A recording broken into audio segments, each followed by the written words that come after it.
Привет всем, у микрофона, как и всегда, Джон Тайтер. И сегодня у нас по программе видеоролик нового для канала плана, типажа, а именно распаковка и предварительный обзор клавиатуры. Ну что ж, приступим к распаковке клавиатуры, смотру коробки. Вот такая вот у нас коробка пришла, весьма покоцанная, оно очень даже заметно. Но ничего, главное, чтобы внутри все было в порядке. Коробка, в принципе, выглядит по стандартному, ничего особенного в ней нет. Давайте посмотрим, что у нас внутри.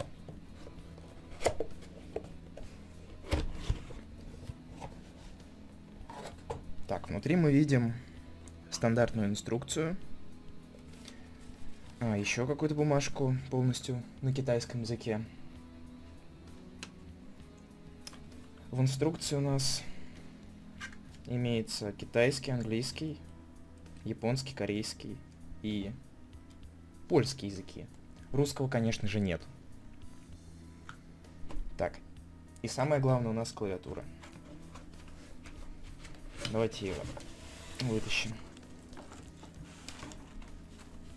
Заупакована она по стандартному. Стандартному, извиняюсь за оговорки.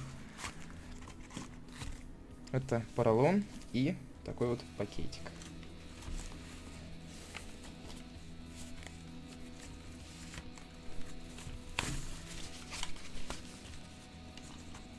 А также некая пластмассовая оболочка.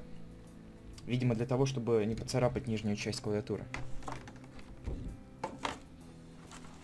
Так, давайте избавимся от хлама.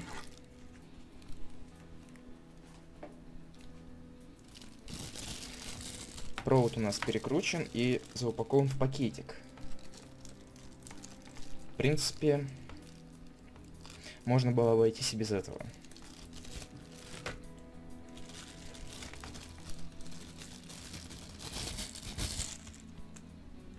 Так, хватит смотреть на днище клавиатуры, давайте переверну. Вот такая вот у нас ТКЛ-клавиатура. Как вы видите в упаковке, когда она лежала и транспортировалась, она защищена ничем не была. Ну, точнее не она, а ее кабель. Не был защищен от перегиба упаковки и немножко погнулся. Но ничего, думаю, страшного нет. По крайней мере, надеюсь на это. Ну а теперь давайте я подценю клавиатуру, мы перейдем к следующей части видео. И это вторая часть видео. Клавиатура, как вы можете лицезреть на своих экранах, уже подключена. Подсветка вовсю работает. Давайте поговорим о самой клавиатуре, с которой мы сегодня имеем дело. Чем она является, кто ее изобрел. В общем-то, клавиатура является детищем такой китайской компании, как Motospeed. Компания, на самом деле, достаточно известна в узких кругах, так сказать, любителей сэкономить на девайсах, но при этом приобрести их по неплохой цене и с весьма неплохим качеством. Компания Motospeed дала данной клавиатуре позывной, так скажем, 87S. Это название говорит нам о том, что эта модель улучшенная версия 87-й клавиатуры от Motospeed. Чем она отличается от нее? Во-первых, она имеет RGB подсветку. По раскладке она такая же. Плюс у нее переделанное днище. Оно полностью из глянцевого пластика. И также нету кабель менеджмента. В модели 87 без буквы S он имелся. Здесь же он не имеется. С ножками у нас дела обстоят так же. В принципе, больше отличий-то особо нет. Ах, да. Конечно же, еще главное отличие — это вот эти вот диоды, которых не было в 87-й модели.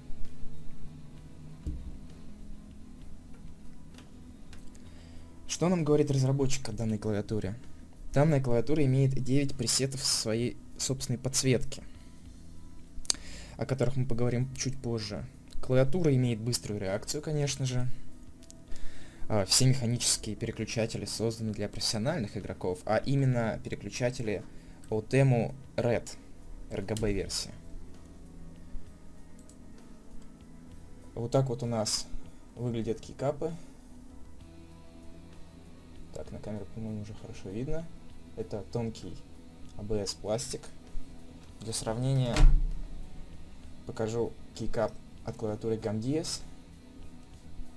Тоже ABS пластик. Немного потолще он. Это заметно на камере, я думаю.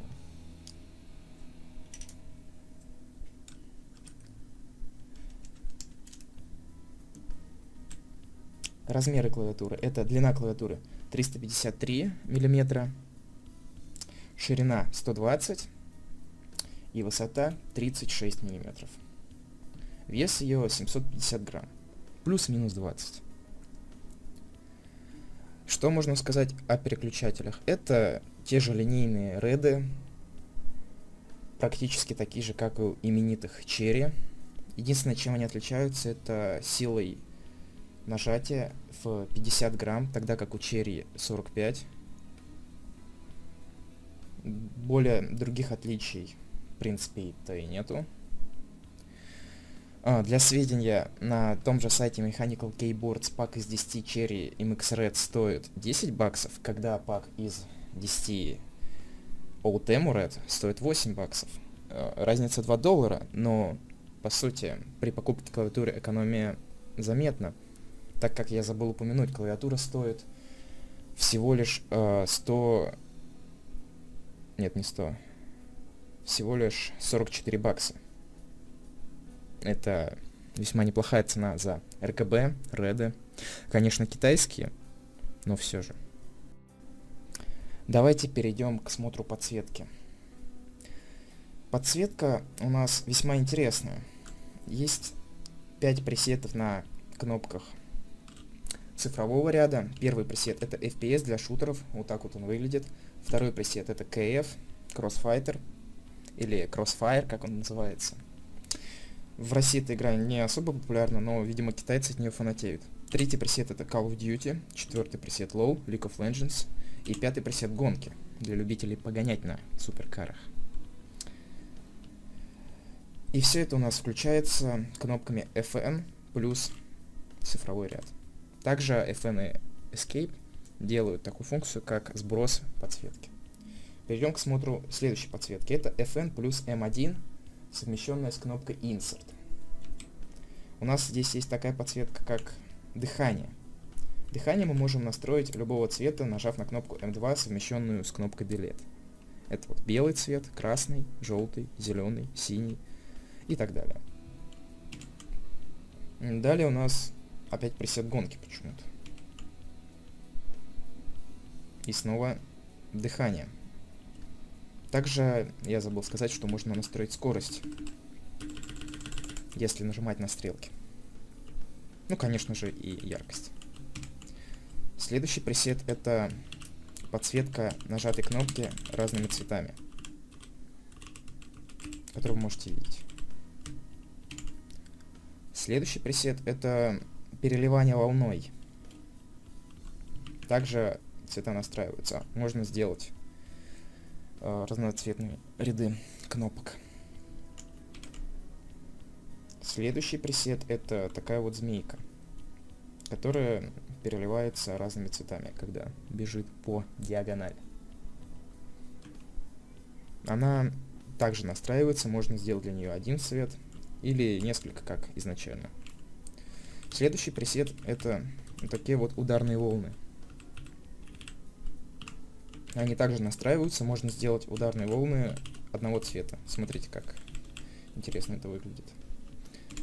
Так, следующий у нас пресет это нажатие в определенную область клавиатуры. Так сказать, вот жмем мы на кнопку H, и у нас подсвечиваются 5 соседних кнопок. Так и с любой другой. Это также настраивается, можно выбрать один цвет. Ну и стандартная подсветка, которая появляется, когда мы включаем клавиатуру, это RGB волна, которая также настраивается в разные стороны. Вот так вот. Это стандартная подсветка. Перейдем к смотру следующей подсветки. Подсветки подложки. Следующая часть — смотр подсветки подложки. Эта клавиатура одна из немногих, которая дает такую возможность, как подсветка той самой подложки. Не у многих клавиатур мы можем такое увидеть. И настройка данной подсветки имеет несколько пресетов. Первый пресет — это просто подсветка разными цветами RGB, дышащие между собой. Ее мы можем настроить клавишами FN плюс-минус. Увеличить скорость. Вот вы можете видеть, скорость увеличилась. Также, конечно же, уменьшить. Далее, с помощью кнопки FN плюс M1 мы можем переключить этот пресет. M1 у нас также совмещена с кнопкой PU. Вот вы можете видеть, у нас идет стопорная анимация. Цвета меняются как на гирлянде. Мы также можем увеличить скорость. И будет вот такая вот вырвиглазная дискотека. Далее мы можем выбрать один цвет, который как бы бьет тревогу, вот, например, красный. Также с помощью сочетания клавиш FN плюс M2 мы можем поменять этот цвет на зеленый, на синий или оранжевый. И также с помощью кнопок плюс-минус мы задаем скорость мерцания. Далее у нас пресет отключения данной подсветки, если вам она вообще не нравится. Но следующий пресет это переливание двумя цветами подложки, либо RGB. Скорость также настраивается. Иной пресет — это переливание в другую сторону.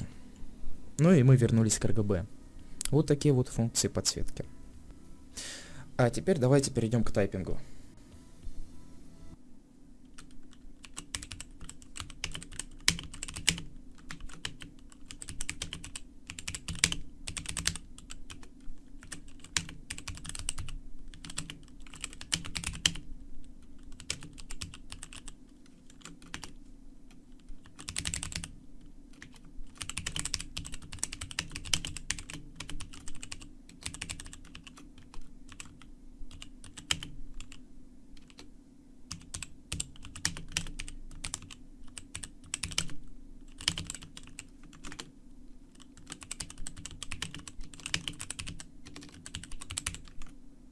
Вот так вот у нас звучат реды.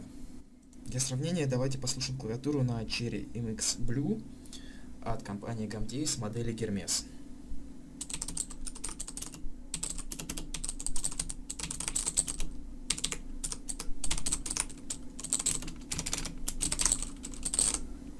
Звучит она примерно вот так. Нужно учитывать, что на ней стоят демпферные кольца и резиновая подложка от самой фирмы.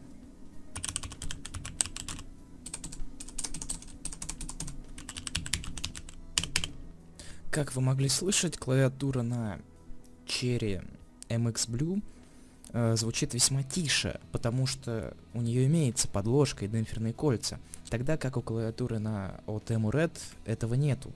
Плюс у нее металлическая подложка и полностью открытый дизайн-скелетон, поэтому и звук раздается намного громче. Это нужно учитывать. Также я хотел бы добавить немного слов, немного своего мнения о переключателях OTEMU. Многие они говорят, что это переключатели самого низшего сорта, которые даже не стоят того, чтобы их себе приобретать. Но кто-то же говорит, что это весьма хорошие переключатели, которые живут очень долгое время, очень длительное время. Решать, конечно же, вам, какую клавиатуру приобретать. Я никому ничего не навязываю, я просто рассматриваю данную клавиатуру как весьма интересный девайс за 44 бакса. Это был мой первый обзор клавиатуры. Надеюсь, я не упустил много интересных моментов и рассказал всю основную информацию, которая требовалась. Плохо вышло или хорошо, решать, конечно же, вам. На этом, я думаю, можно заканчивать. Ну что ж, всем спасибо за просмотр. Оставляйте свои комментарии, мнения, претензии, что вам понравилось, что вам не понравилось. Я обязательно все прочитаю, прислушаюсь и в следующий раз буду это учитывать. Также подписывайтесь на мою группу ВКонтакте и прочие социальные сети и каналы, которые доступны в описании. Спасибо за просмотр, всем пока.